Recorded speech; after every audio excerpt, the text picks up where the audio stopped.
അമേരിക്കയിലെ Joe Biden ഭരണകൂടം Russian president Vladimir പുടിനെ വധിക്കാൻ പദ്ധതി ഇട്ടിരുന്നുവെന്ന US മാധ്യമപ്രവർത്തകൻ ടക്കർ കാൾസന്റെ പ്രസ്താവന ആഗോളതലത്തിൽ ചൂടുപിടിച്ച ചർച്ചകൾക്കാണ് വഴിതെളിച്ചിരിക്കുന്നത്. ദ ടക്കർ കാൾസൺ ഷോ എന്ന പോഡ്കാസ്റ്റിലൂടെയാണ് കാൾസൺ ഇത്തരം ഒരു ആരോപണം ഉന്നയിച്ചത്. എന്നാൽ തന്റെ ആരോപണം സ്ഥാപിക്കാൻ ഉതകുന്ന തെളിവുകൾ ഒന്നും തന്നെ കാൾസൺ നൽകിയിട്ടുമില്ല. പക്ഷേ കാൾസന്റെ പ്രസ്താവനയെ റഷ്യ വളരെ ഗൗരവത്തിലാണ് എടുത്തിരിക്കുന്നത്. റഷ്യയുടെ പ്രതികരണങ്ങൾ വ്യക്തമാക്കുന്നതും അതുതന്നെയാണ്. പുടിന് നേരെയുള്ള ഏതൊരു ആക്രമണവും വലിയ പ്രത്യാഘാതങ്ങൾക്ക് ഇടയാക്കുമെന്ന് റഷ്യൻ പാർലമെന്റ് സ്പീക്കർ വിയാചെസ്ലാവ് വൊളോദിൻ പറയുന്നു. പുടിനെ അപായപ്പെടുത്താനുള്ള നീക്കമുണ്ടാകുന്ന പക്ഷം ഒരു ആണവ യുദ്ധത്തിന് വരെ സാധ്യതയുണ്ടെന്ന് വൊളോദിൻ കൂട്ടിച്ചേർത്തു. പുടിനെ വധിക്കാനുള്ള പദ്ധതിയോ അതിനെക്കുറിച്ചുള്ള ചർച്ചകളോ വലിയ കുറ്റകൃത്യമാണെന്നും ആഗോള സുരക്ഷയ്ക്ക് വരെ ഭീഷണിയാകുന്ന സംഗതിയാണെന്നും അതൊരു ആണവായുധത്തിലേക്ക് നയിക്കുമെന്നും വൊളോദിൻ പറഞ്ഞു. കാൾസന്റെ പ്രസ്താവനയെ തുടർന്ന് പ്രത്യേക സേനകളോട് കൂടുതൽ ജാഗ്രത പാലിക്കാനും വൊളോദിൻ ആവശ്യപ്പെട്ടു. അതേസമയം അപായ ഭീഷണിയിൽ നിന്ന് പ്രസിഡന്റ് പുടിൻ സുരക്ഷിതനാണെന്ന് പുടിന്റെ വക്താവ് ദിമിത്രി പെസ്കോവ്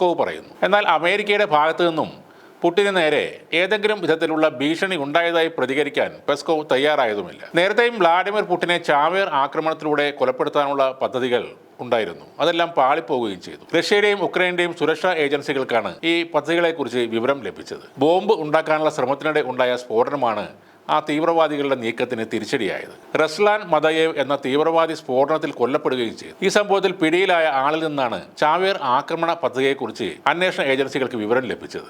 ഈ ഗൂഢാലോചനയ്ക്ക് പിന്നിൽ ചെച്നിയൻ യുദ്ധപ്രഭു ദോക്കു ഉമറോവാണ് എന്നാണ് റഷ്യ ആരോപിച്ചത്. മാർച്ചിൽ നടന്ന റഷ്യയിലെ പാർലമെന്റ് ഇലക്ഷന് ശേഷം പുടിനെ വധിക്കാനായിരുന്നു അവരുടെ പ്ലാൻ. 2022 സെപ്റ്റംബറിലും പുടിനെ വധിക്കാൻ അമേരിക്ക പ്ലാൻ ചെയ്തിരുന്നു എന്ന് പെന്റഗൺ വൃത്തങ്ങളെ ഉദ്ധരിച്ച് ചില റിപ്പോർട്ടുകൾ ഉണ്ടായിരുന്നു. എന്നാൽ ഈ അവകാശവാദം വ്യാമോഹം മാത്രമാണെന്ന് ചൂണ്ടിക്കാട്ടി റഷ്യ തള്ളിക്കളയുകയും ചെയ്തിരുന്നു. എന്നാൽ ഇപ്പോൾ കാര്യങ്ങൾ ആകെ മാറിയിട്ടുണ്ട്. പുടിനെതിരായ ഏതൊരു ആക്രമണവും വലിയ പ്രത്യാഘാതങ്ങൾ തന്നെ ഉണ്ടാക്കാനാണ് സാധ്യത.